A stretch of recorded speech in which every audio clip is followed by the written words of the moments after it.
En las montañas de Taras de Cartago cuentan que una mujer se fue a la batalla. La acompañaban 3 mujeres a caballo, con sus balas, sus machetes y cutachas. Dicen que a lo lejos se escuchaba el llamado furioso de las marechas. A las armas, compatriotas, a las armas. La matria llama a las panchas, a las armas.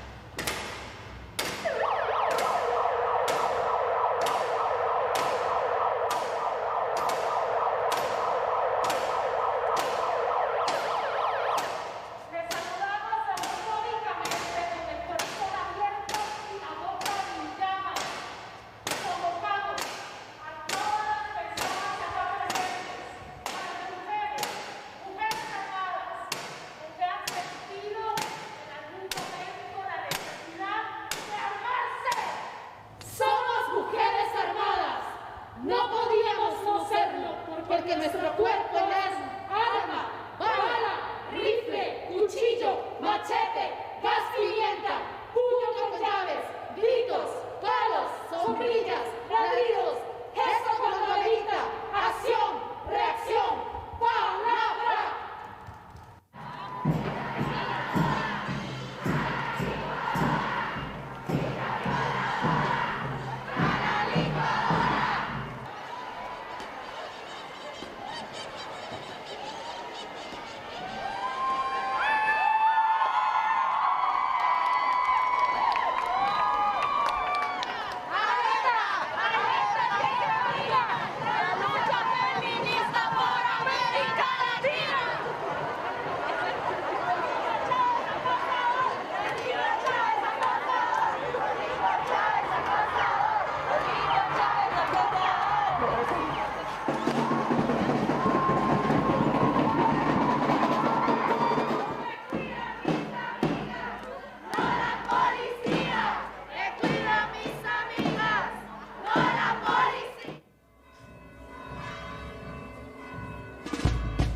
tenemos micrófono. Voy a quitarme uno de estos guantes porque es mucho incómodo el chunche. Ya ahorita empezamos, nada más para que aparezcan las imagencitas. Perfecto. Y yo lo voy corriendo así, ¿verdad? Exacto. Bien. Buenos días, gracias por acompañarnos. La ponencia performática a la cual ustedes están asistiendo, muchas gracias, y que empezó con esta aproximación a lo que puede suceder en la calle a partir de dos de las pieles que tenemos en este momento puestas. Llamo pieles como a estas presencias encarnadas que nosotras nos ponemos y nos quitamos cada vez que accionamos.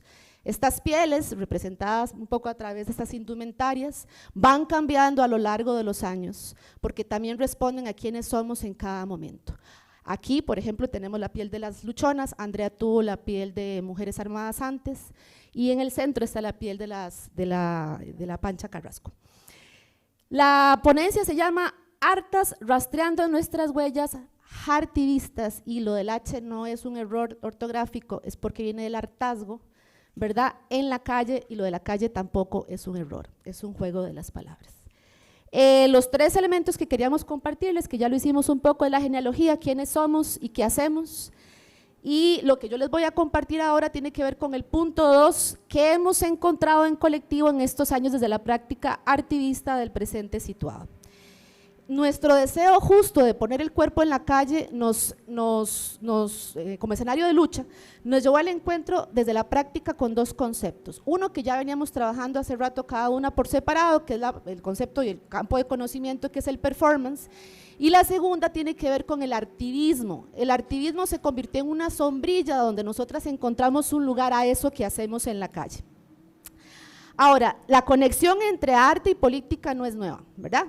Latinoamérica está llena de historia de conexión entre arte y política durante el tiempo de las dictaduras, con la música, con la danza, con el teatro.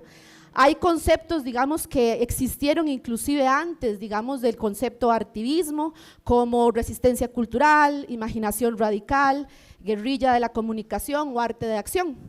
Pero justo a principios del siglo XX que aparece este concepto de artivismo, que como dice Ruy, es un término que surge de la unión de los vocablos arte y activismo, y es una manera también de entender cómo se han dado los cambios en la conexión de arte y política en el siglo XX.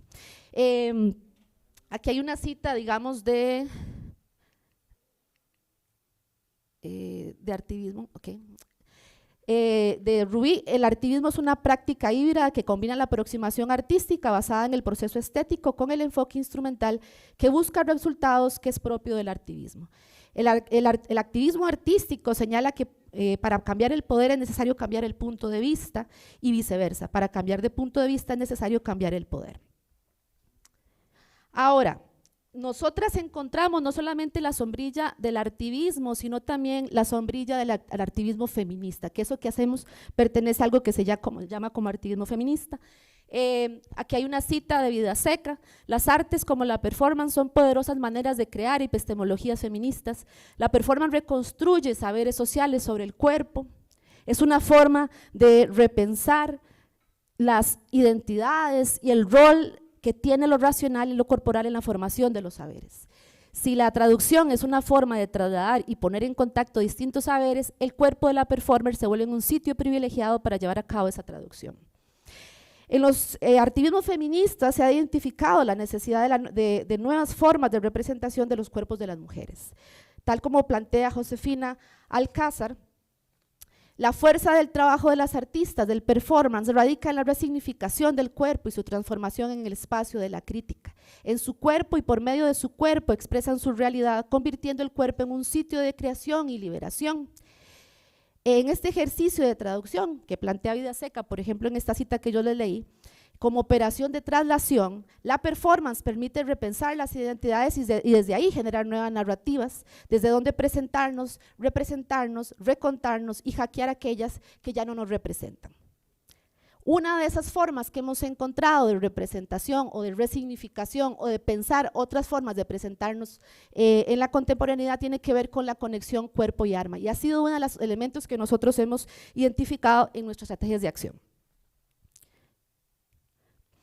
En nuestros rastros de accionar, por ejemplo, hemos encontrado hasta el momento 9 elementos.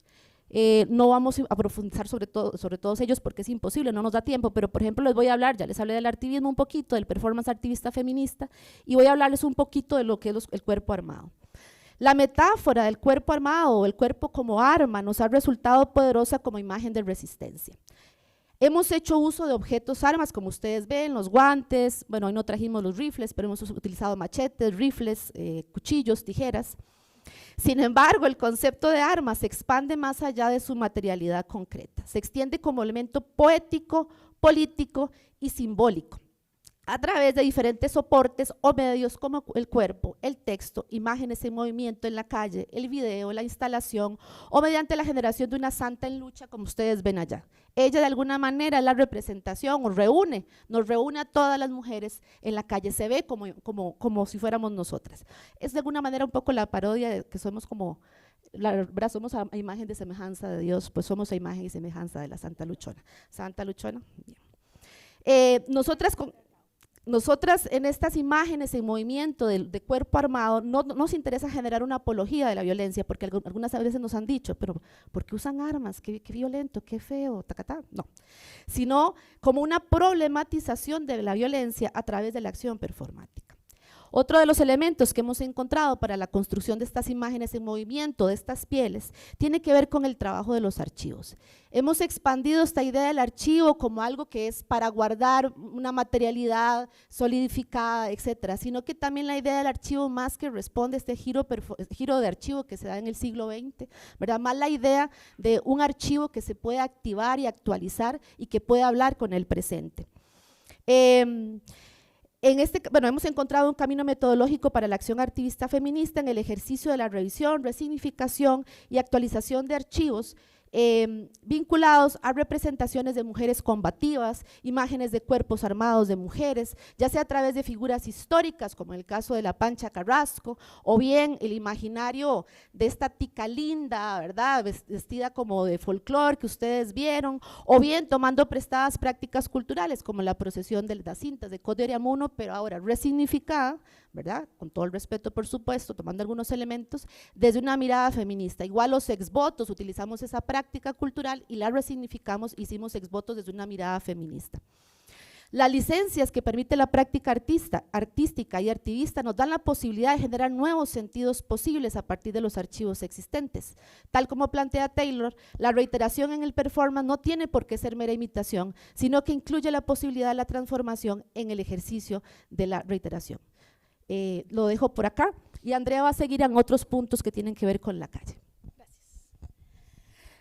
Ok, bien, ¿qué está pasando en este momento con respecto a la protesta social? Se dice que la movilización de personas en la calle en este momento en Costa Rica, esa forma de protesta social, está atravesando uno de sus puntos más bajos. ¿Qué es lo que hemos encontrado que ha sucedido? Bueno, hubo fuertes represiones de las manifestaciones, de los bloqueos durante la movilización contra la reforma fiscal en el 2018. Durante el gobierno de Carlos Alvarado se reformó la legislación sobre el derecho a huelga que limitó su carácter legal, y la pandemia en gran medida desarticuló movimientos que implicaran la comparecencia física, ¿verdad?, de estar ahí, los cuerpos en la calle, y ha atomizado y virtualizado muchas de nuestras interacciones políticas, sociales y laborales. Nosotras creemos en una fuerza contraria, una fuerza que revalorice lo que significa poner el cuerpo y que mantenga vigente acciones de protesta como marchas y otras formas de intervención no violenta.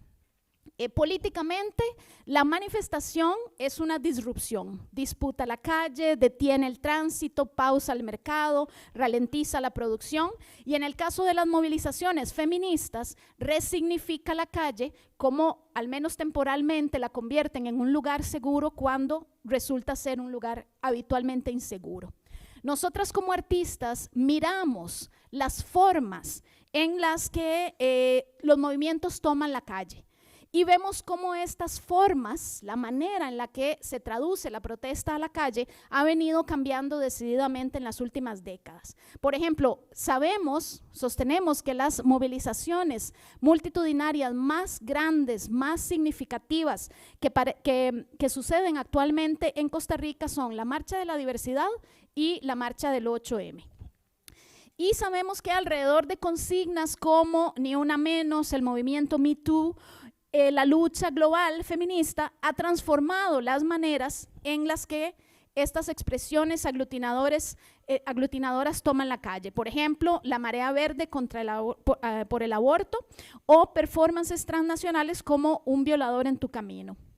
Y los carteles, los tambores, los grafitis, el derrumbar monumentos van tomando el lugar de estrategias que ya se consideran en desuso. La forma de accionar en ruptura con lo tradicional, ¿verdad? Como una articulación política que es rabiosa, que es festiva, y así podríamos sostener que las mujeres denunciamos también bailando. Como artistas, activistas, planeamos y producimos a partir de preguntas y de pensar situado, lo que hablaba Gretel, ¿verdad? ¿Cómo pensamos para la calle? La calle es nuestro lugar estético y afectivo y lo usamos como una forma para fortalecer lo político, lo discursivo, es decir, lo efectivo del activismo. Entonces nos preguntamos, por supuesto, ¿cómo es la calle? ¿Y qué acciones podemos generar que sean efectivas y atractivas para la calle? Entonces, nuestro marco espacial es la calle, nuestro marco temporal son las marchas. Es decir, que accionamos dentro de este encuadre, donde ya hay una convocatoria mayor en número de personas, en organizaciones, en idearios, en un espacio que es multifocal, ruidoso y colorido como es la calle. ¿Y qué hemos encontrado? Bueno, hemos encontrado que las formas que usamos son más efectivas si son actualizadas y diversificadas.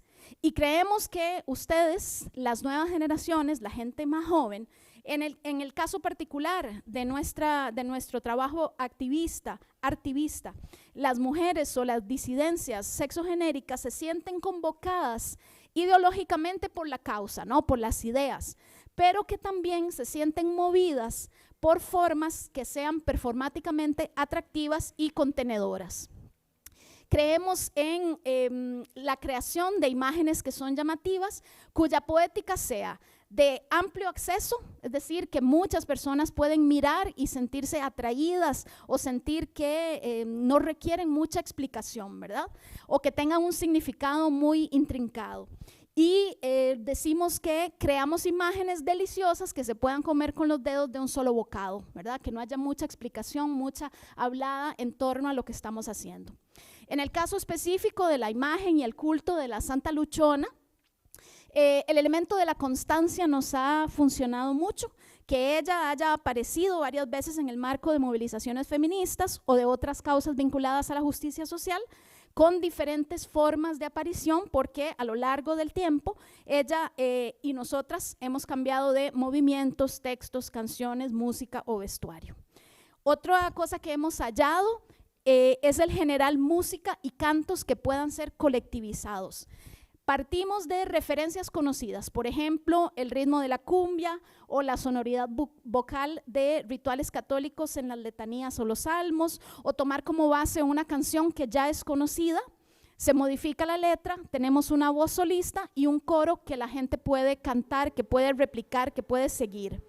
Y nos ha funcionado como fórmula, digamos, utilizar referencias que sean lo suficientemente conocidas para que la gente se sienta convocada, se sienta identificada, pero suficientemente nuevas, entre comillas, para que se sientan frescas y atractivas.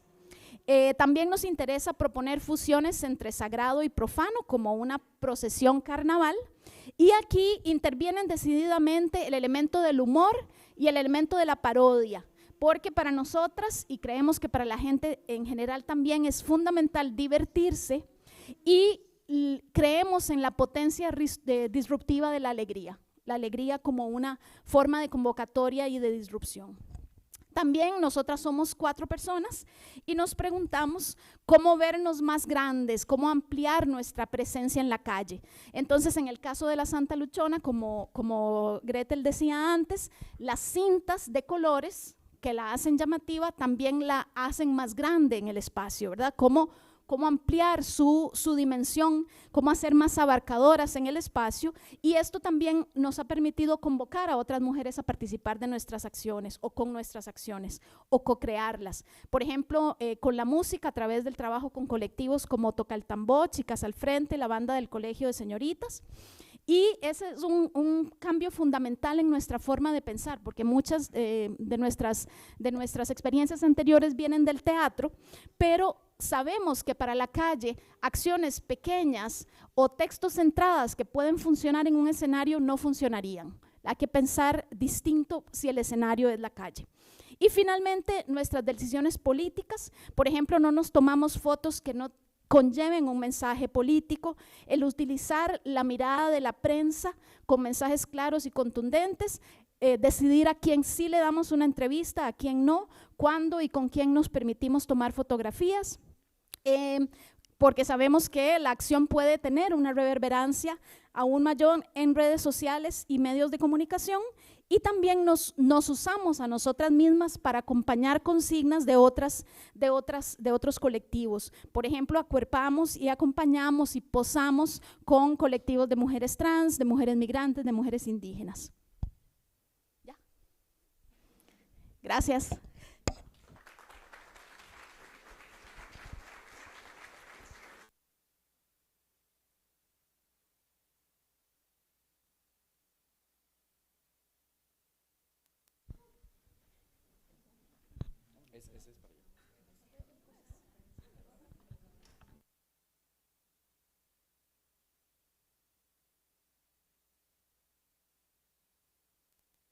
Aló, sí. Hola, buenos días, bienvenidas y bienvenidos sean todos a esta, la mesa 10, Arte, Cuerpo y Resistencia Social.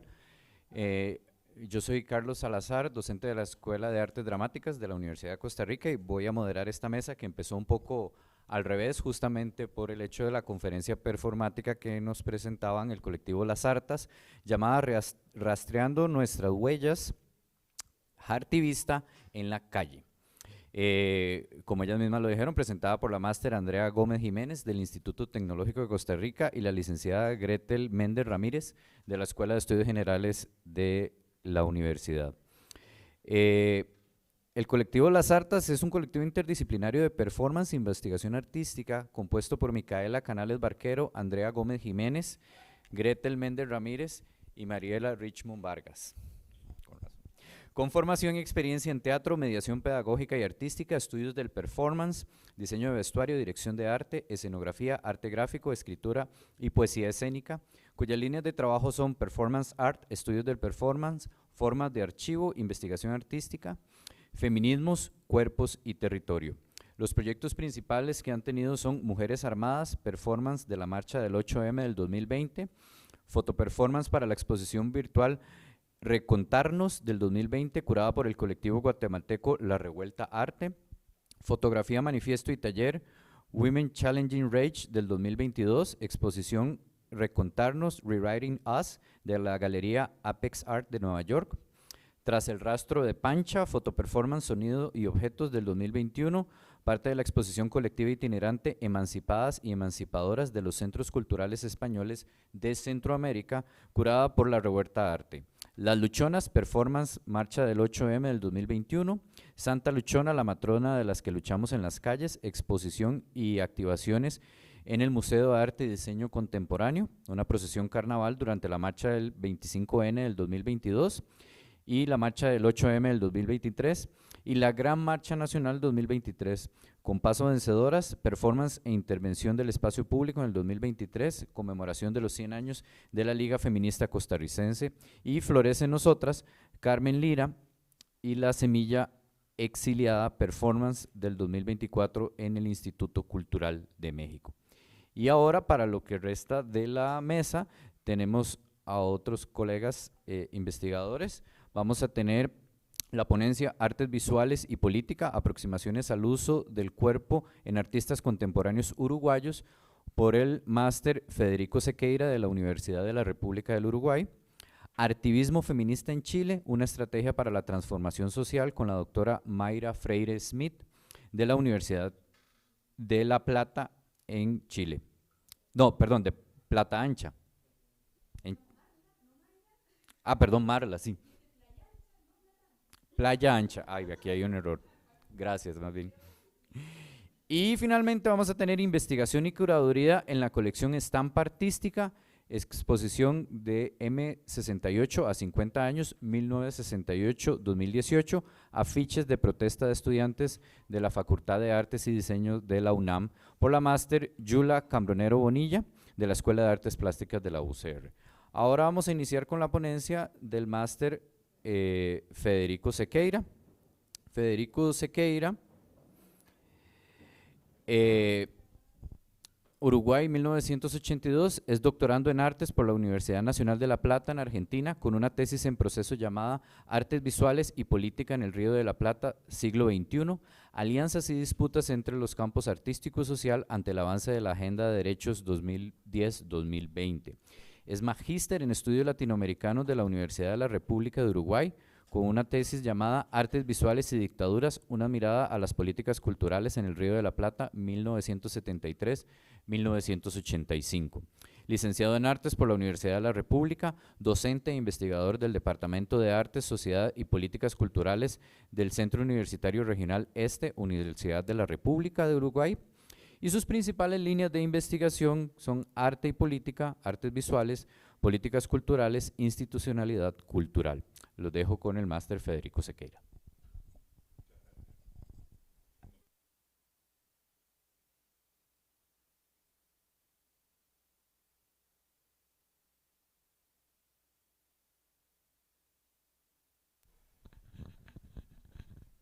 Gracias. Bueno, primero que nada, buenos días. Mi presentación va a ser un poco más tranquila. Y además he elegido una estética bastante neutral, así que prometo que hay unas fotos que van a levantar un poco la presentación. Un placer estar aquí compartiendo este espacio con ustedes. Y bueno, espero que sea bueno el intercambio después de las presentaciones. Como bien se dijo, la idea de esta ponencia es presentarles una suerte de un aspecto de lo que constituye mi investigación doctoral, ¿no? La titulé Artes Visuales y Política, aproximaciones al uso del cuerpo en artistas contemporáneos uruguayos.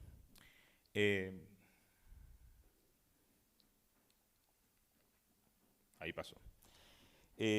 Como dijeron antes, mi tesis doctoral tiene como foco la relación entre arte y política. Eso lo mantengo, digamos, desde mis estudios de maestría. Y también lo que mantengo es el espacio geográfico, digamos, que es el Río de la Plata, Uruguay y Argentina. Lo que sí cambié, digamos, el nuevo foco que diferencia la tesis de maestría de la doctoral es el marco temporal, ¿no? Entonces, en esta investigación, el foco temporal es entre el año 2010 y 2020, que tanto en Argentina como Uruguay hubo avance, digamos, en lo que se llamó la Agenda de Derechos, las políticas de reconocimiento, y en ese tiempo, tanto en Argentina como Uruguay, se aprobaron 3 leyes fundamentales, que una es la Ley de Matrimonio Igualitario, que reconoce el matrimonio entre personas del mismo sexo o de otras definiciones de género. Se aprobó la ley, en el caso uruguayo se llama Ley Integral de las Personas Trans, de los Derechos de las Personas Trans, y en el caso argentino es la Ley de Identidad de Género, que permite no solo el cambio en la documentación de las personas trans, sino que también garantiza el acceso a un conjunto de servicios, digamos, y posibilidades en el caso uruguayo. Por ejemplo, lo que es la ley de cuotas para que entren al mercado laboral, por ejemplo. Ese es uno de los beneficios que tiene la Ley Integral de Derechos de las Personas Trans en el caso uruguayo.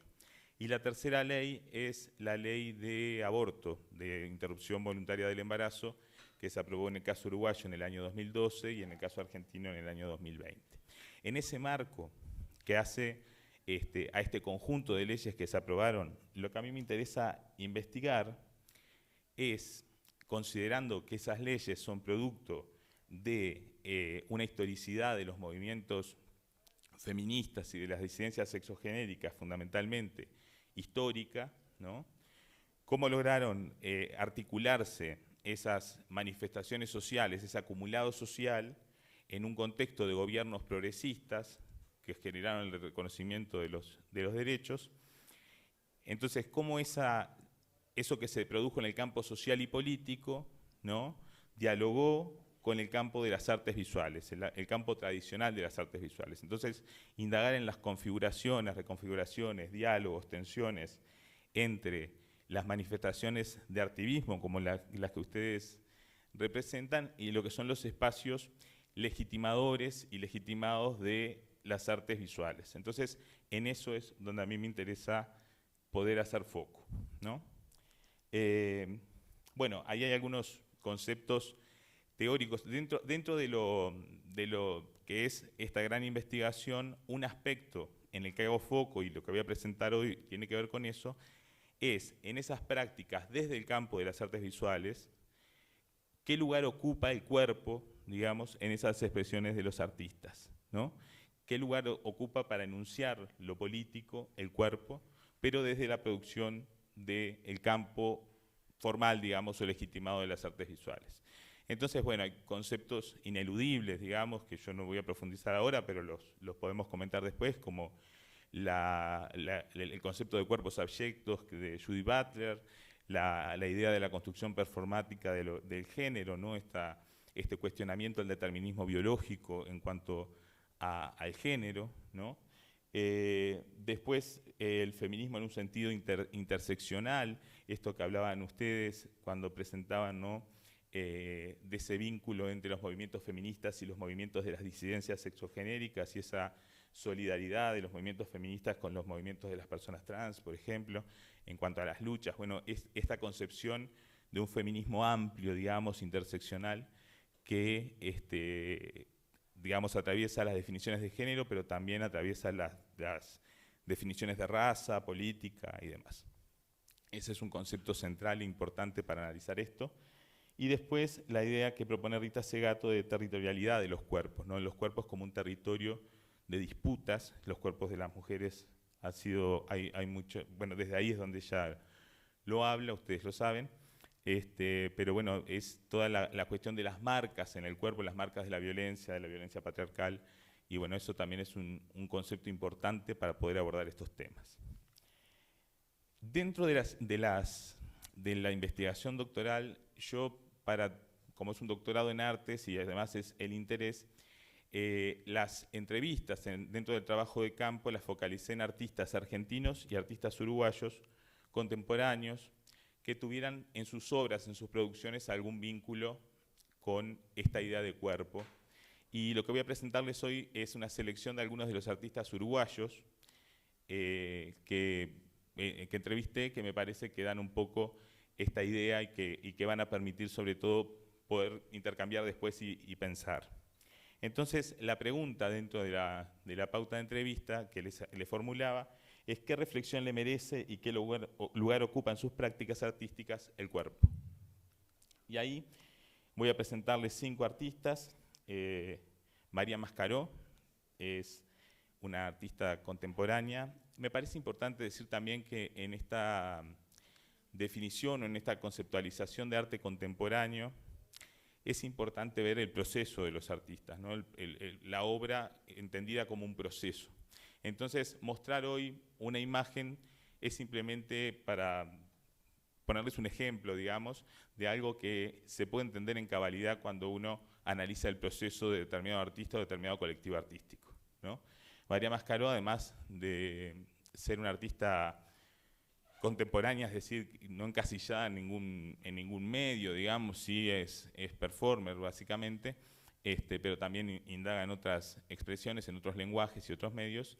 forma parte de un colectivo que se llama Colectiva Coco, que es una colectiva de mujeres artistas, que después me gustaría conversar con ustedes sobre eso, porque ellas lo que plantean es, digamos, un cuestionamiento a la lógica patriarcal dentro del campo de las artes. Entonces, ahí hay toda una lucha también doble que dan como mujeres, tanto digamos, en las calles y políticamente por lo que son las luchas feministas, pero también a la interna del campo de las artes visuales. En esta obra, María, que se llama Interiomidad y juega en el título con esa idea de su interior y su intimidad, digamos, lo que plantea es esta idea del cuerpo de la mujer expuesto, digamos, ¿no? Esta cuestión que tiene que ver con el cuerpo como algo privado e íntimo, exponerlo públicamente, ¿no? Esta idea de lo público y lo privado, ¿no? Esta consigna feminista, y pone la caparazón de la tortuga como una forma de protección, digamos, a su intimidad, a su ser mujer, ¿no? De algún modo, en esta metáfora lo que está diciendo es que el cuerpo de la mujer expuesto es un cuerpo que ha sido violentado, ¿no? Que ha sido violentado históricamente, y de alguna manera ponerse ella en ese lugar es su forma de denunciar políticamente esta situación desde el campo del arte. Todas esto que yo les voy contando, por cuestiones de tiempo sería ideal que pudiéramos escuchar las entrevistas y escuchar estos fragmentos, ¿no? Pero no es solo mi interpretación, sino que es parte de las cosas que ellos me fueron contando. Katy Burgui es una artista uruguaya también que trabaja bastante el tema feminista, digamos, pero de la mujer desde distintos aspectos, pero básicamente ha trabajado en el último tiempo desde la maternidad o la idea de maternidad, ¿no? Ahí ella, desde una experiencia personal, que tuvo una hija muy prematura, y fue una situación bastante traumática familiar, ha canalizado, digamos, en su obra, en sus últimas obras, todo el tema de la lactancia y la maternidad, ¿no? Las tetas aparecen en todas sus obras y ella lo reivindica y lo dice de esta manera. Y en este caso es una obra que fue presentada en un Salón Nacional, no el último, pero el anterior. El Salón Nacional se sigue haciendo en Uruguay, no sé si acá se hace el Salón Nacional de Artes Visuales, y se llama Ombliguismo, ¿no? Es una obra interactiva en la cual la gente podía ponerse esas mochilas, ponérselas de forma como la panza, digamos, embarazada, y además podían escuchar con esos auriculares una composición que hacía la metáfora, digamos, de los sonidos del bebé, del ser en gestación, digamos, ¿no? Entonces la idea de Katy es que hombres, mujeres, niños, todos pudieran ponerse en esa interacción en la obra, y la metáfora es esa idea de centrarse, de salir del ombliguismo.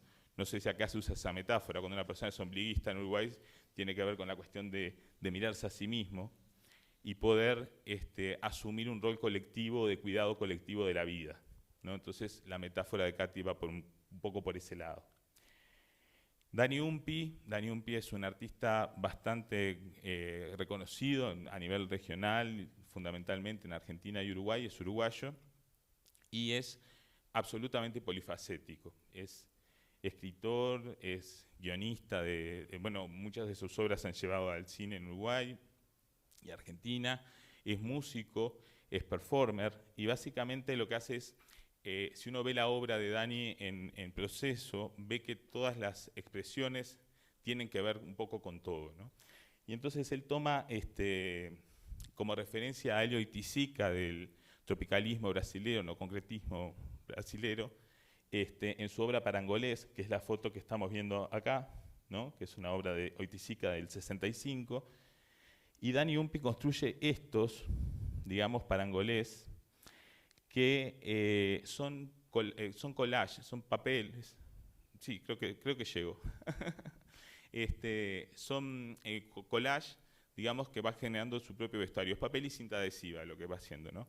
Y esta obra que él la usa un poco para vestirse y hacer sus shows, sus performances, él define que hace una mezcla entre tradición performática o expresiones tradicionales de la performance, donde coloca Oiticica, con cuestiones que tienen más que ver con lo drag queen y todo el transformismo, digamos, y se define como un artista trolopop, ¿no?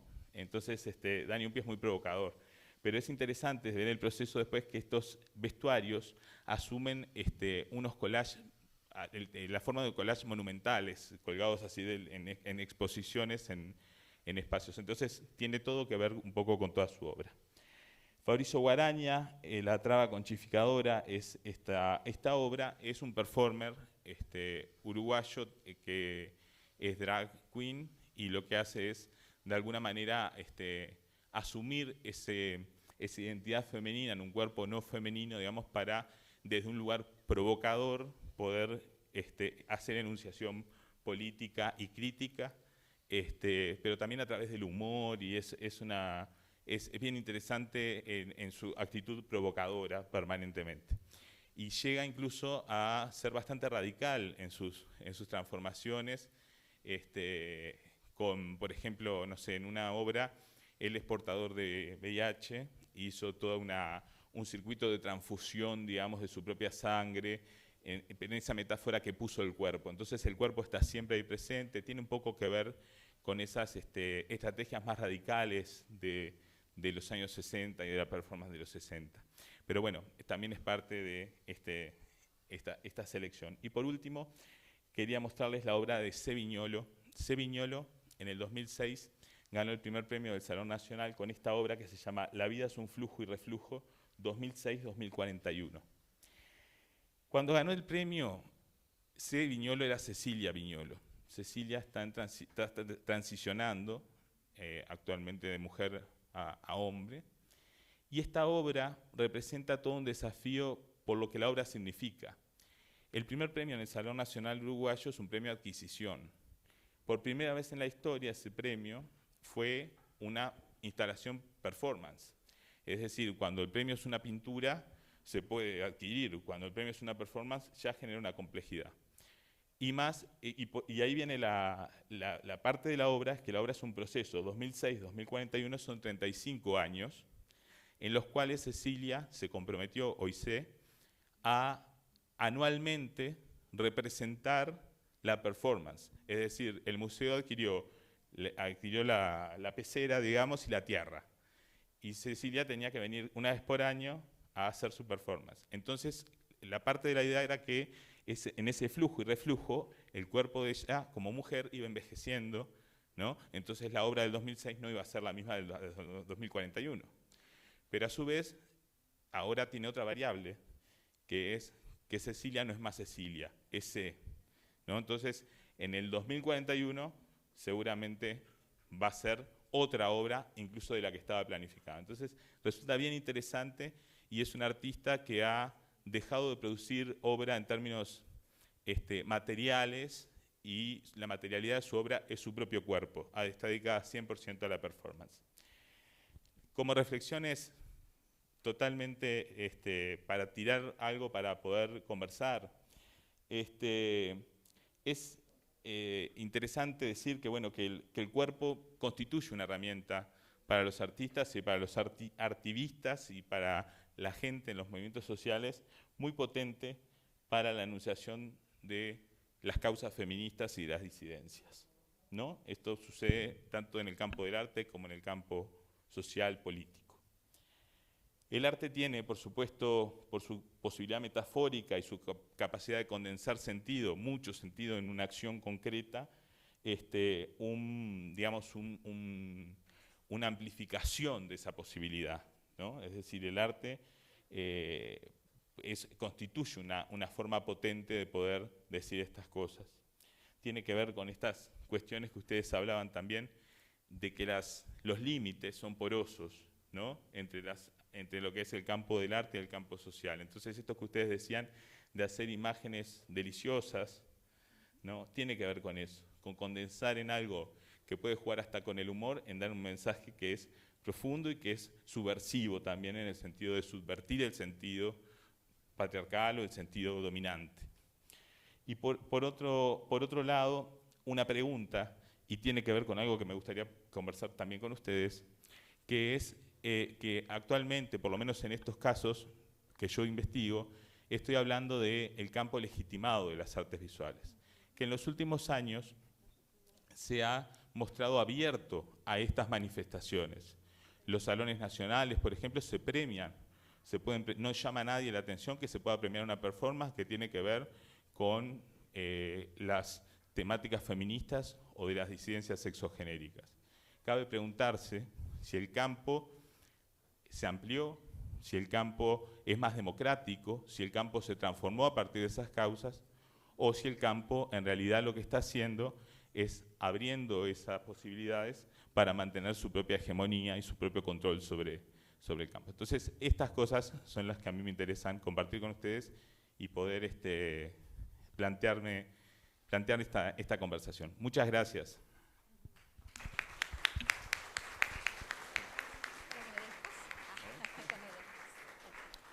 Muchas gracias a Federico. Ahora continuamos con la ponencia Artivismo Feminista en Chile, una estrategia para la transformación social, con la doctora Marla Freire Smith de la Universidad de Playa Ancha en Chile. Bueno, muchas gracias. Perdón. ¿Te presento? Sí, la doctora Mayra Freire Smith de Chile 1981, es artista e investigadora en arte y cultura, doctora en Historia y Teoría del Arte y magíster en Historia del Arte Contemporáneo, Cultura Visual por la Universidad Autónoma de Madrid, es máster en Escenografía por la Universidad Complutense de Madrid y licenciada en Arte por la Universidad de Playa Ancha en Chile. Es académica e investigadora en la Universidad de Playa Ancha, donde desarrolla la investigación Artivismo Feminista en Chile y sus aportes a las artes contemporáneas. Su trabajo ha sido presentado en diversos países y contextos, ganadora de la convocatoria Cultura Visual RM 2021, y parte de su trayectoria artística es recogida en el libro Mujeres en las Artes Visuales en Chile 2010-2020. Muchas gracias. Bueno, primero saludarles a todos. Estoy muy contenta de estar hoy aquí con un jet lag impresionante, así que sí me van a disculpar si de repente me traspapelo en algunas cositas. Bueno, como decía Carlos cuando recién me presenta, este proyecto está financiado por Fondos de Iniciación, lo cual para mí es una cuestión tremendamente compleja. Siendo honesta lo es, porque siendo feminista estoy acostumbrada a trabajar desde la precariedad, desde las calles. Uno podría preguntarse entonces, ¿cuándo comienza realmente un proyecto? ¿Comienza cuando llega el financiamiento o el proyecto comienza antes? ¿Cuándo comienzan realmente las cosas? En mi caso, hace 20 años en el cuerpo de correr, 20 años de arrancar de la policía, 20 años de tener que estar habitando las calles, resistiendo, acompañando también a mis compañeras en esta lucha, porque esto no comienza en el año 2017 ni en el 2018. Esto es una lucha de largo aliento. En el caso de Chile, se retoma en la década de los 80. Ya, las compañeras feministas desde ahí es que están resistiendo. Desde ahí es que las que hemos venido después nos hemos ido acercando a ellas, aprendiendo de ellas, sobre todo eso, aprendiendo, ¿vale? Para dar inicio a esta presentación, bueno, uno siempre tiene muchas militancias, ¿no? La primera mía es ser feminista, la segunda es ser artista, y la tercera ya vino por una cuestión de defensa propia, que me convertí en historiadora del arte, un poco para evitar que vengan a contar mi propia historia y que no cuenten como uno quisiera que se cuente la de las compañeras, ¿verdad? Así que para eso me voy a ir al pasado, porque igual uno cuando se mete a la historia le empiezas a encontrar la chichita esa que quiere saber el porqué del porqué del porqué, y los porqués siempre van muy para atrás, y aunque uno quiere ir para adelante va para atrás, ¿no? Va un poco como los cangrejos, así como de lado y qué sé yo, y bueno, se va construyendo un poco de esa manera.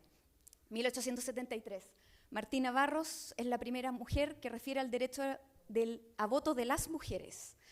¿Cuándo se consigue el derecho a voto en Costa Rica?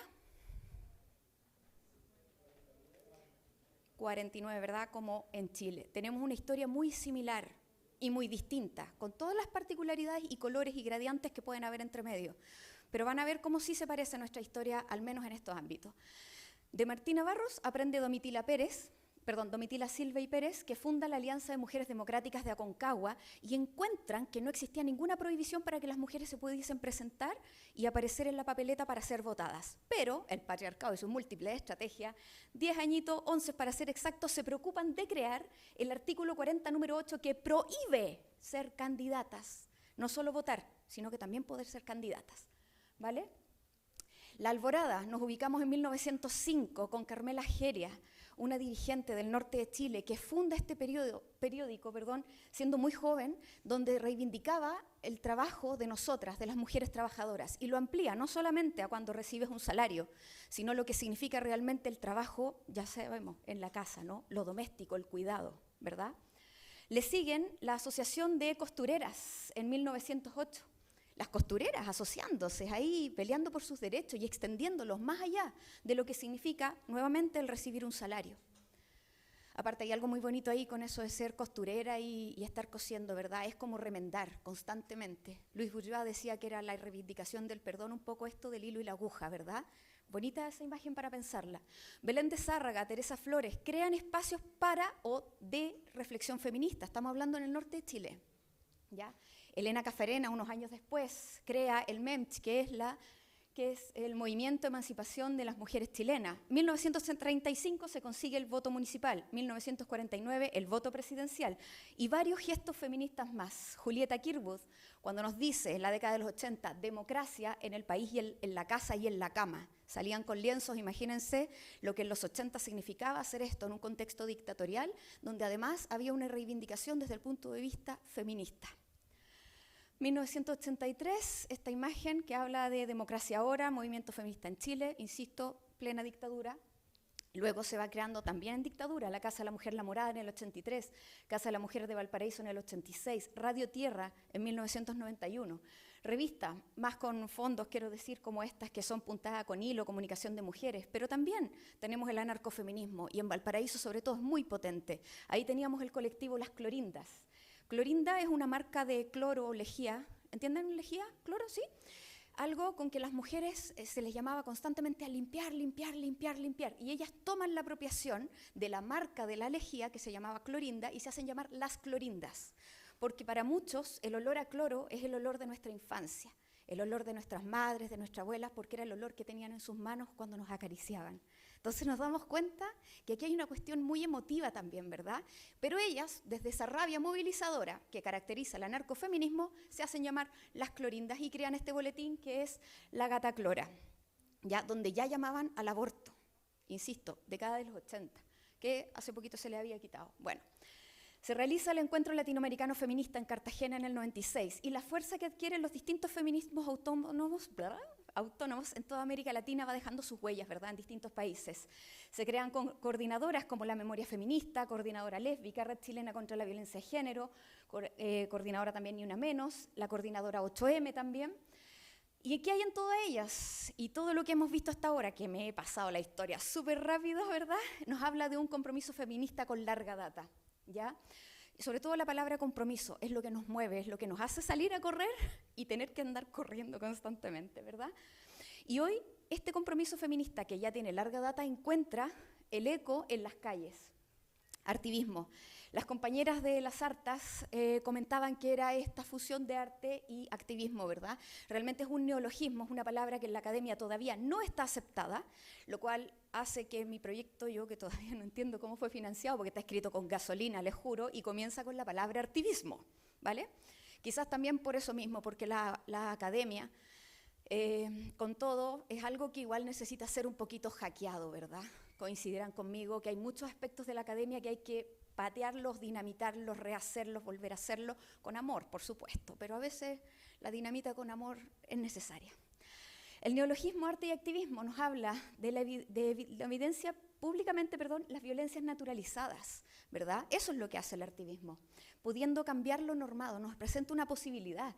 Es un arte cargado de contenido político, nos dicen Aladrovico, Yikova, Bailey, ¿verdad? Pero también Expósito nos dice, está basado en la recuperación de la acción con fines de inmediata intervención social. A ver, bueno, me puedo atravesar. Lucy Lippard, en el 83, nos dice que el arte político es un arte interesado. Sin embargo, y esto es bien interesante, cuando hablamos de arte activista nos dice que es algo comprometido. La palabra compromiso vuelve a aparecer, ¿verdad? Ahora, podríamos preguntarnos, con todo lo que hemos visto, ¿cómo se nos presenta la politicidad del arte en un contexto situado? Era una de las preguntas que me movía para venir hasta acá. Y pensaba y revisitaba lo que nosotros vivimos y se conoce como el Mayo Feminista, que fue en el año 2018. Nosotros en el 2019 tuvimos un tremendo estallido social, Pero todo eso no surge solo en el mayo del 2018. Realmente surge cuando en el 2017, con mis compañeras de la red de investigadoras, hicimos una denuncia porque la academia, nuevamente, y por esto voy a que debe ser dinamitada, ha sido mucho más dura con los temas de plagio que con los temas de acoso y abuso sexual. Con lo cual hace que me dé mucha gracia ver, gracia en el buen sentido, que dice tolerancia cero al hostigamiento sexual, porque con mis mismas compañeras, sin ninguna ser abogada, nos sentamos y escribimos una ley. Nos dijeron que no se podía, que era imposible. Y sacamos una ley que, bueno, la sacamos a media porque queríamos que fuera para todo espacio educativo, que sancionaba, previene y castigaba también el acoso sexual en espacios de educación. Solo pudimos llevarla al espacio de educación superior porque empezaron las críticas, qué sé yo, y ninguna de ustedes es profesora, que no sé qué. Bueno, en fin, uno da clase en la universidad sin ser profesora de base en Chile, ¿vale? Entonces, era una de las críticas que nos decían. Bueno, ok, entonces la amarramos y la dejamos en la universidad, que es el ámbito que sí habitamos, pero no solo para las académicas, no solo para las estudiantes, también para las secretarias, para las personas que trabajan en aseo, para todos quienes constituyen parte de la comunidad de la universidad, están protegidas bajo esa ley.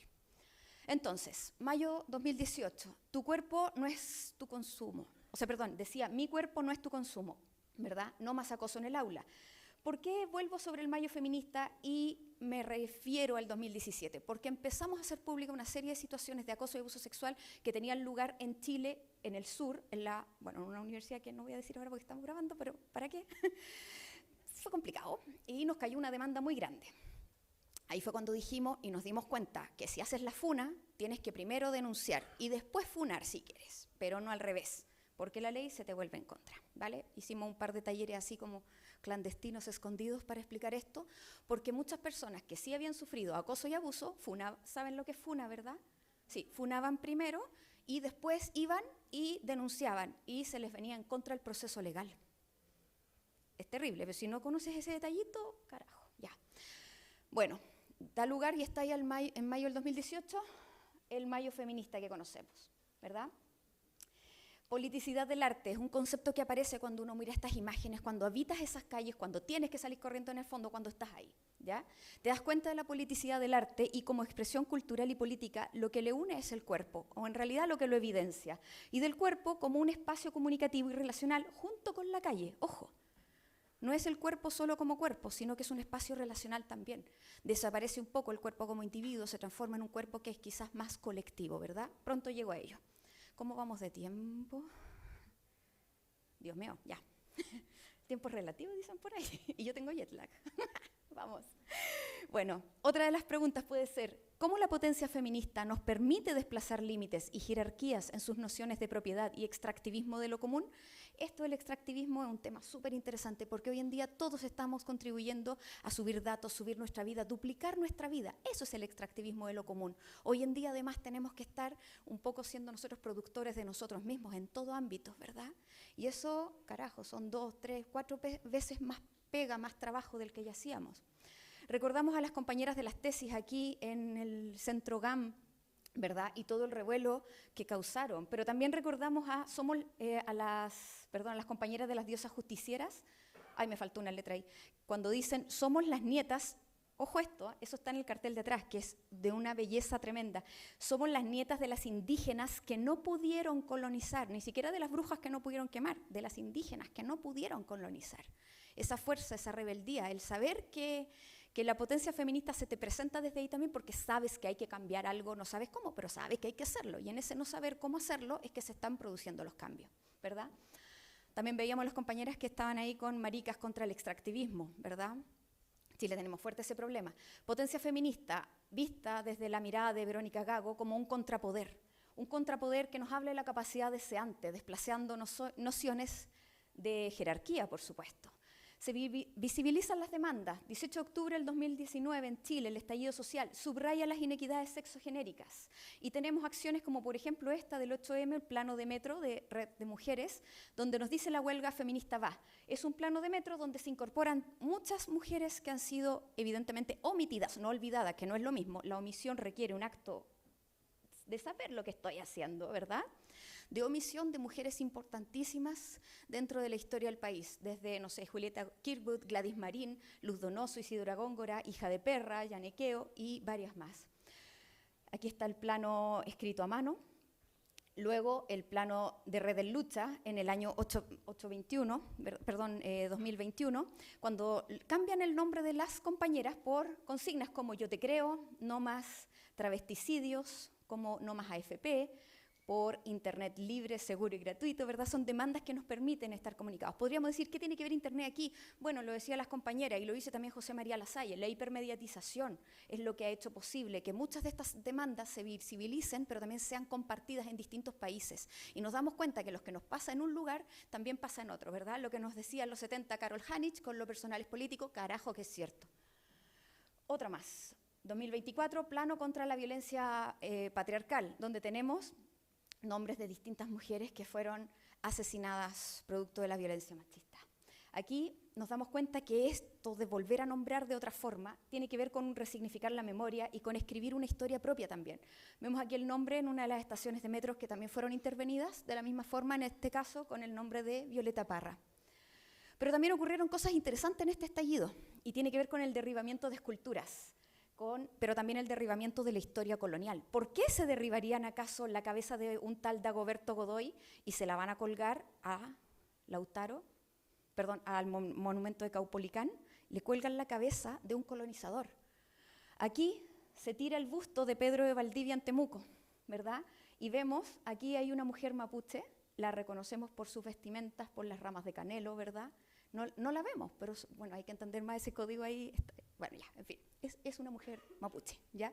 De nuestros pueblos originarios. Y está ahí presenciando cómo a uno de estos colonizadores tremendos, que fue Pedro de Valdivia, fue tirado de su caballo, y verlo era un espectáculo, con cuerdas y qué sé yo, ¡pah!, tumbando las esculturas. Y uno podría decir, pero el patrimonio, qué sé yo, sí, pero el patrimonio está fundado, y no nos olvidemos, en una historia colonial.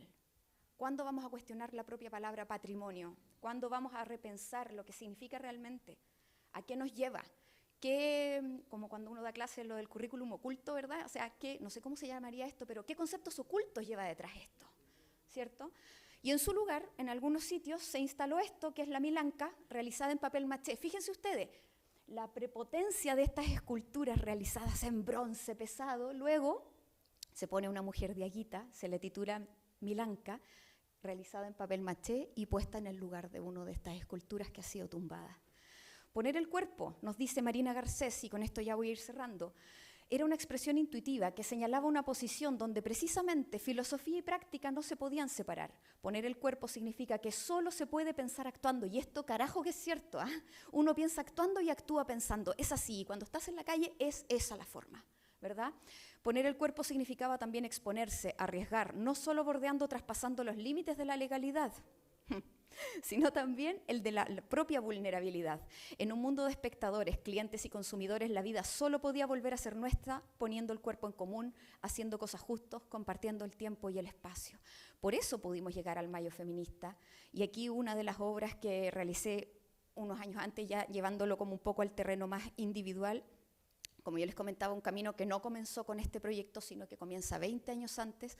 Cuando realizo la obra Ni Una Más, yo escribía a mano, esto es como muy pre-internet casi, o muy poquito internet, llevaba escrito a mano en los periódicos que iba pudiendo comprar el listado de todas las mujeres asesinadas. Esto ocurre 7 años antes de que surge el movimiento Ni Una Menos. Yo realizo esta obra que se llama Ni Una Más, con unas voces a coro sonando en un lugar. Con este gané el festival Ensemble of Women que se realizaba, que era una convocatoria abierta a mujeres de toda América Latina, donde me interesaba visibilizar el femicidio, del cual en Chile no se hablaba casi, y la ley solo solo hablaba de femicidio, solo permitía que se hablase cuando se producía en un matrimonio que estaba legalmente constituido. Díganme ustedes, ¿cuántas mujeres estábamos dejando al margen en tierra de nadie? ¿De qué manera se iban a poder realizar políticas que realmente asegurasen que pudiésemos llegar vivas? Una cuestión brutal, ¿verdad? En medio del estallido realizamos con mi compañero esta obra que es Ni Una Más Dos, donde hago un memorial de todas las 700 y tantas mujeres que yo había podido rastrear desde el año 2001 al 2007, cuando fue la primera obra, sumando las del 2007 hasta el 2019, ¿verdad? Aquí puedo robarme 2 minutitos más. Si me puede ayudar, por favor, con la música. Cierra los ojos. ¿Qué les recuerdo? Cierra los ojos.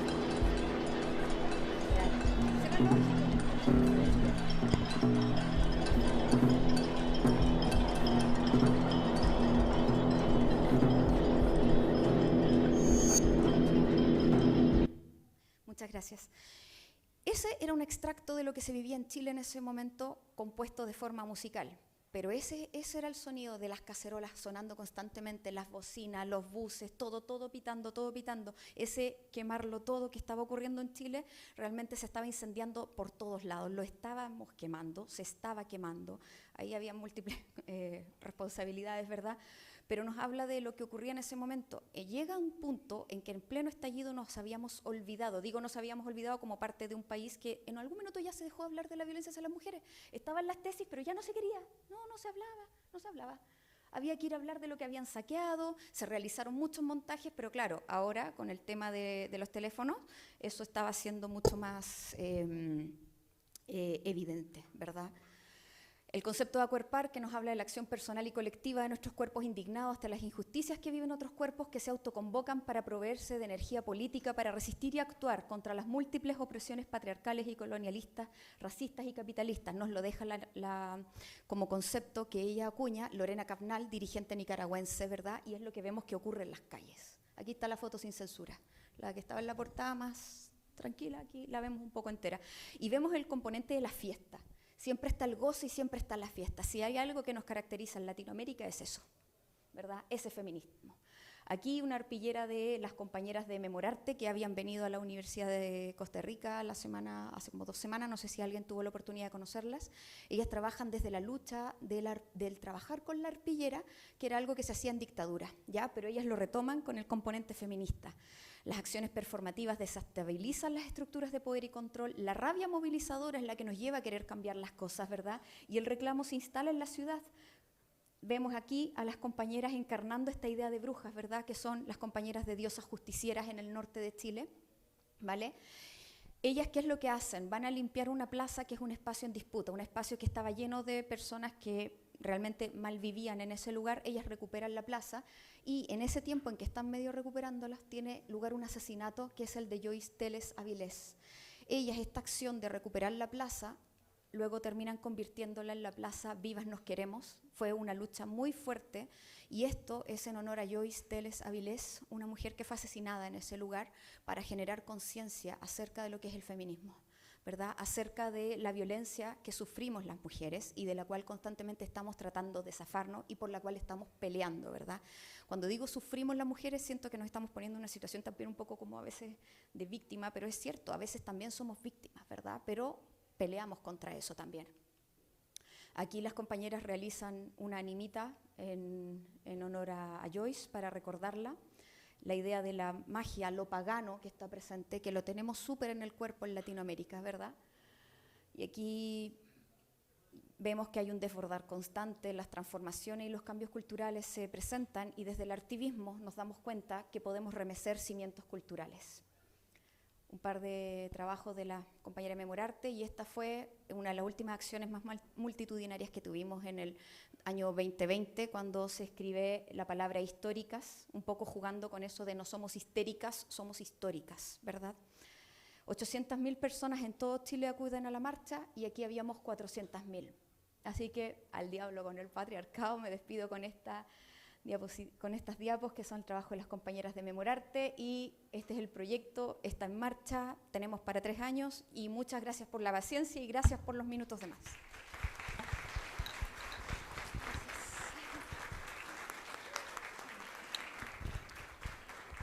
Muchas gracias, Marla. Y ahora, para cerrar, tenemos la ponencia Investigación y Curaduría en la colección de estampa artística, exposición M68 a 50 años, en 1968-2018, afiches de protesta de estudiantes de la Facultad de Artes y Diseño de la UNAM, por la máster Yula Cambronero Bonilla, de la Escuela de Artes Plásticas de la Universidad de Costa Rica. La máster Yula Cambronero Bonilla es pianista, musicóloga y educadora musical. Es licenciada en musicología por la Universidad de las Artes. ¿Perdón? Uy, esta es la que tenemos en el… No sé si querés presentarte vos y de una vez. Bueno, en realidad soy egresada de la Universidad de Costa Rica, de la Escuela de Artes Plásticas, de Grabado y de Historia del Arte. Actualmente trabajo como investigadora en el Instituto de Investigaciones en Arte, donde tengo este proyecto que está relacionado con colecciones de artes plásticas que pertenecen a la universidad, y ahí es donde hago pues un ejercicio en el que combino tanto mi formación en la primera carrera, que es práctica, ¿no?, como el área de las artes, y esta otra que es de historia del arte. Yo creo que con eso es suficiente. Bueno, y después de lo que hemos visto previamente, estoy como necesitaba 1 minuto o 2 para reponerme de la emoción, ¿verdad?, de todo lo que hemos presenciado. Quisiera primeramente agradecer al comité organizador del Congreso por seleccionar esta propuesta, por la aceptación de mi ponencia, la cual es una actividad del proyecto llamado Colección de Estampa Artística, que se desarrolla pues básicamente haciendo investigación, entre otras cosas, para producir montajes de exposiciones artísticas mediante criterios curatoriales y buenas prácticas de conservación de los objetos de la colección. Lo que les voy a presentar es básicamente cómo procedo, cómo se hace esa investigación, es decir, cuáles son los criterios, la metodología y un breve análisis del proyecto que propuse este año, o el caso específico con el que trabajé. Entonces, el proyecto, como ven, es Colección de Gráfica Artística de la Universidad de Costa Rica, que está adscrito al Instituto de Investigaciones en Arte y conlleva ejes de investigación, criterios curatoriales y buenas prácticas de conservación. Usualmente se comienza por preguntas o planteamientos que determinen cuáles serían como la justificación para trabajar con un determinado objeto o producto de investigación pertinente, no solamente para complacerme, sino también para que tenga sentido la divulgación, el proceso de divulgación de esas obras valiosísimas que están en la colección. Entonces, preguntarme, por ejemplo, cómo investigar sobre esos objetos de la colección, cómo establecer criterios curatoriales que estén mediados por investigación académica, que lleven a una selección justificada del objeto de estudio.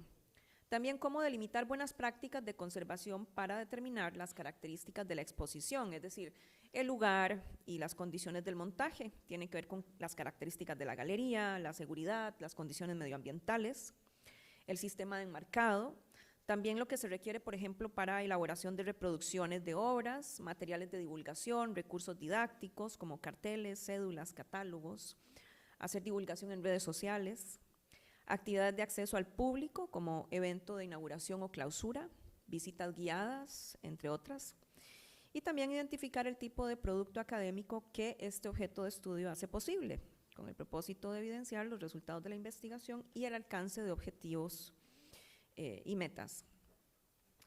Como objetivo específico, este año trabajé con la organización de un montaje de una exposición, así como la producción académica a partir de un portafolio de gráfica de protesta que fue realizada por estudiantes de la Facultad de Artes y Diseño de la Universidad Autónoma de México. Me parece importante señalar que haya sido trabajo precisamente realizado por estudiantes universitarios, y ya veremos ahora lo que implica el pensamiento crítico y las luchas que asume el estudiantado universitario.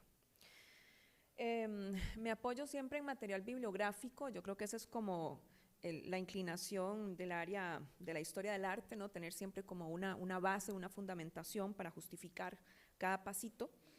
Se inicia por el material de consulta que apunta a referencias teóricas y metodológicas, pues esto me ofrece la fundamentación para trabajar con los objetos de esa colección desde una óptica divulgativa. Entonces ahí tengo para consultar sobre museología, museografía, gestión y conservación de colecciones artísticas y patrimonio cultural.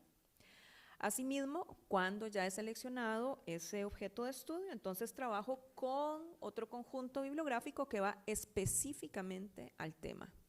Entonces este año, este es un tipo de material que compete a este tipo de objeto que trabajé, que es bibliografía específica para desarrollar estudio o análisis más detallado. A través de los objetos de esa colección se enseña o educa. Por lo tanto, es necesario validar el potencial del objeto y el diseño de la exposición. En este caso, esta responde a dos ejes. Es simbólica y documental, por su valor informativo y lo que representa ese material, que ahora más adelante vamos a ver algunas imágenes. Y también está el valor estético, ¿verdad?, que tiene que ver con el valor artístico en sí de las obras. Bueno, estas son imágenes del acopio en donde se encuentran las obras en esas planotecas en conservación. Ya, por ejemplo, para criterios de montaje, sobre esos aspectos relacionados con la conservación, en este caso, para resguardar la obra original se decidió realizar un registro fotográfico de las obras con un retoque digital para mejorar el contraste y con estos archivos imprimir reproducciones a escala. De esa forma, el portafolio y los afiches originales no iban a sufrir deterioro o exposición innecesaria a agentes de contaminación que usualmente son ambientales, por ejemplo, la luz, el polvo, insectos, humedad y la misma manipulación cuando estamos haciendo enmarcado o montaje de las obras. Entonces aquí pueden ver, la exposición se montó en la oficina de registro, en el edificio administrativo A. Utilizamos reproducciones exactas con las mismas dimensiones del portafolio original, que se constituye de un pequeño folleto y 10 afiches. Y de esa forma, bueno, contábamos con unos paneles que nos sirvieron para colocar las obras y asimismo colocar material didáctico en el marco de esa exposición. Se hizo una producción también de materiales de divulgación, por ejemplo, un afiche para anunciar la exposición, un afiche para invitar a la clausura, un catálogo de mano, material audiovisual, visitas guiadas y un evento de clausura. Todo esto es significativo porque es la forma en la que podemos hacer circular esas obras que están ahí conservadas en el acopio y que pueden llegar al público. Entonces ese es uno de los objetivos principales, hacer circular esa información, ese material y validar de alguna manera también las colecciones, ¿verdad?, que pues entran también en ese concepto de patrimonio justamente. Así que de esa forma también hacemos que el material no se quede nada más para quienes hacen investigación, sino que pueda estar para el público. Elegí el portafolio de afiches de protesta titulado M68 a 50 años, 1968-2018, realizado por estudiantes de la Facultad de Arte y Diseño de la UNAM, el cual fue donado a la colección de la Universidad de Costa Rica, la colección de estampa, en el año 2022. En ese año nos visitó mi amigo y maestro Rubén Cervillo García, quien fue el profesor del curso en el cual se desarrollaron los afiches. Es un portafolio que contiene un folleto y 10 afiches realizados por sus estudiantes en el año 2018. Ellos reflexionaron sobre la ola de violencia y pedagogías de crueldad en México, bajo un enfoque o naturaleza comunitaria entre maestros, estudiantes, trabajadores, participantes del movimiento estudiantil del M68. M68 a 50 años hace referencia a momentos históricos en los cuales el poder oficial y el secundario recurren a la represión y la violencia desmedida para acallar las voces de los levantamientos estudiantiles. Una experiencia que, bueno, aquí en Costa Rica no hemos llegado a conocer. Hay dos casos en particular que se reavivan en este portafolio. La masacre de Tlatelolco, a eso se refiere M68. La masacre de 1968, que dejó como resultado a más de 1000 heridos y centenares de muertos, la mayoría estudiantes universitarios. Los ejecutores del ataque fueron el Ejército Mexicano y el Batallón Olimpia, que era un grupo paramilitar. La desaparición forzada de los 43, un caso que probablemente hayan escuchado mencionar, eran 43 estudiantes de la Escuela Normal Rural Raúl Isidro Burgos. Entre el 26 y el 27 de septiembre del 2014, este se conoce como el caso Iguala, Ayotzinapa o simplemente los 43. Los sospechosos son el Ejército Mexicano, la Policía Federal, Guerreros Unidos, que es un cártel, policías locales de Iguala y Cocula, entre otros. En el año 2022, la Comisión de Verdad, Comisión de la Verdad, que fue creada por el expresidente López Obrador, concluyó que se trató de un crimen de Estado. Sin embargo, aún no hay conclusiones definitivas. Este año, 2024, se cumplen 10 años de la desaparición forzada de los 43 estudiantes de Ayotzinapa. Sus familiares y muchos otros ciudadanos no han bajado la guardia, continúan manifestándose, exigiendo justicia al Estado, marchan cada año. Aún pasan lista de los desaparecidos y se repite la consigna: vivos se los llevaron, vivos los queremos.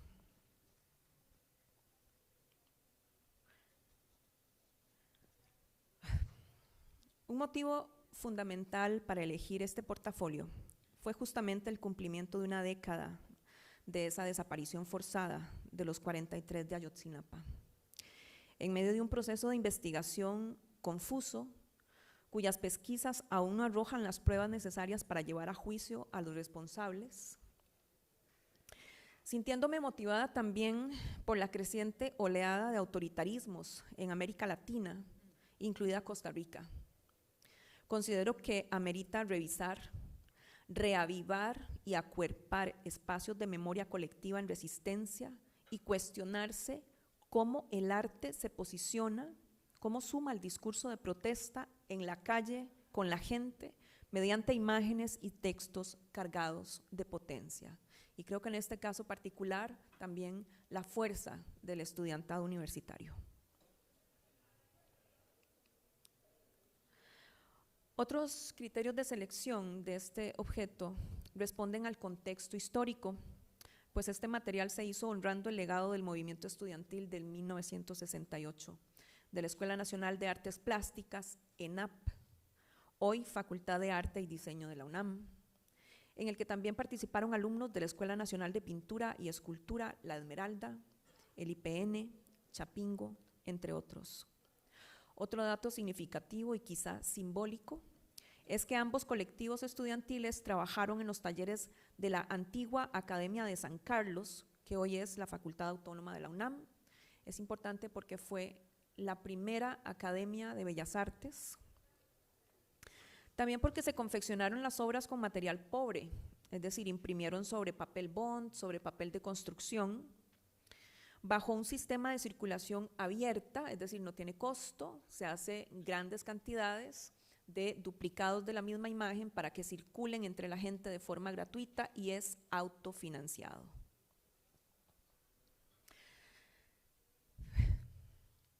También hay una dinámica de autoedición comunitaria, es decir, no hay autorías individuales, sino este sentido de colectividad.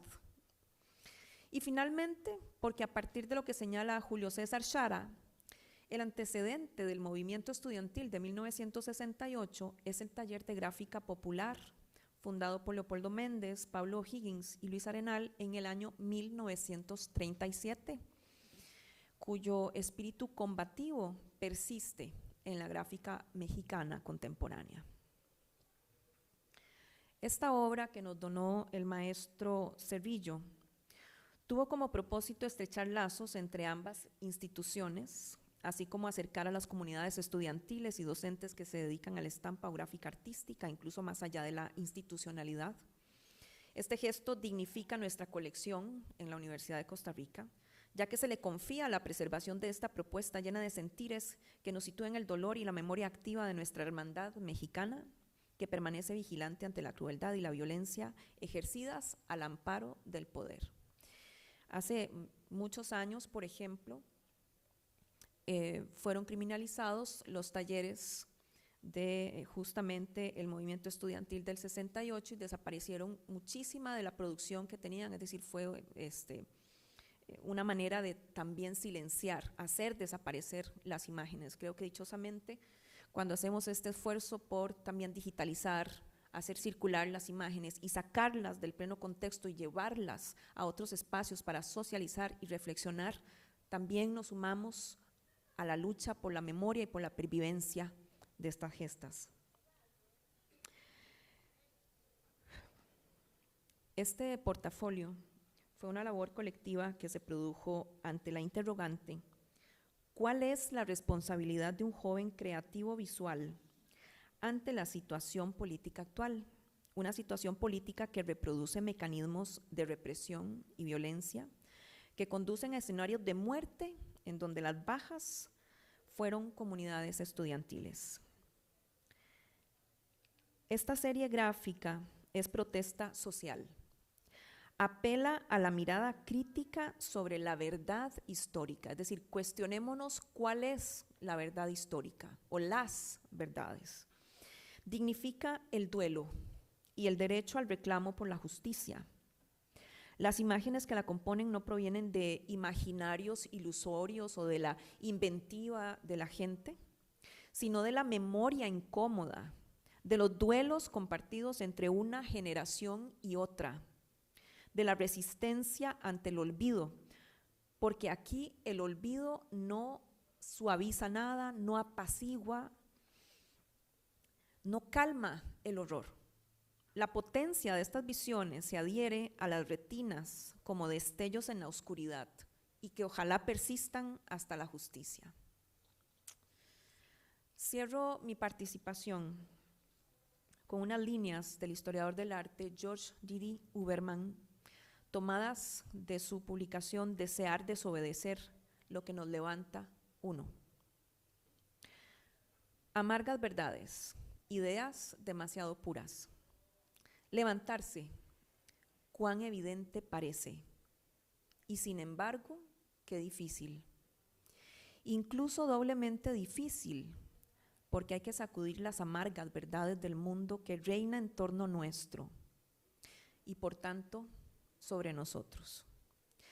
Y porque hay igualmente que quebrar las verdaderas amarguras que este mundo no cesa de instalar en nosotros, en lo más profundo de nosotros. Rechazar, o la potencia de hacer otra cosa. Rechazar, gesto fundamental para los levantamientos, consiste sobre todo en dialectizar. Al rechazar hacer lo que nos viene abusivamente prescrito, podemos, debemos, evidentemente, no quedarnos ahí. No se rechaza un cierto modo de existencia optando simplemente por no existir. No se rechaza verdaderamente, sino decidiendo existir y hacer otra cosa. Mientras que algunos piensan rechazar contentándose con no hacer, retirando y enseguida menguando su potencia de otro hacer. Y cuando digo que se exponen, quiero decir que no temen, desde su posición menor, desde su lugar de impoder, hacer algo en el espacio público a pesar de todo. El mensaje de las mariposas. No basta con desobedecer.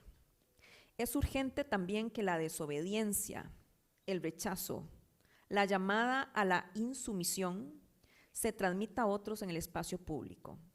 Levantarnos ante todo, sin duda, liberarnos de nuestro miedo, arrojarlo lejos, arrojarlo incluso directamente a la cara de quien o quienes extraen su poder de organizar nuestros miedos. Arrojarlo lejos, pero también hacer circular ese gesto mismo, darle con ello un sentido político. Eso es haber levantado nuestro deseo.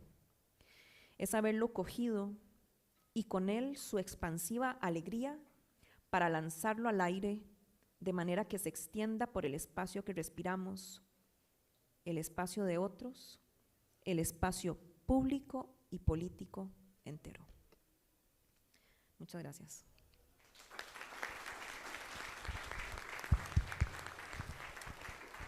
Muchas gracias, Yula. Ya estamos sobre tiempo, pero no sé si podremos tomarnos unos 5 minutos como para preguntas o comentarios que tenga alguna persona del público para todos los ponentes y las ponentes que tuvimos el día de hoy.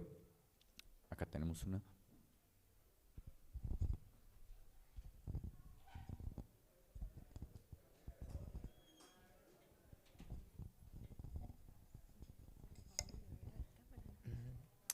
Buenos días, muchas gracias. Lo mío no es una pregunta ni un comentario, sino quiero pedir un reconocimiento a la traductora del ESCO, porque en realidad fue la que hizo 4 ponencias para que el compañero pudiera disfrutar. Pido un aplauso para ella.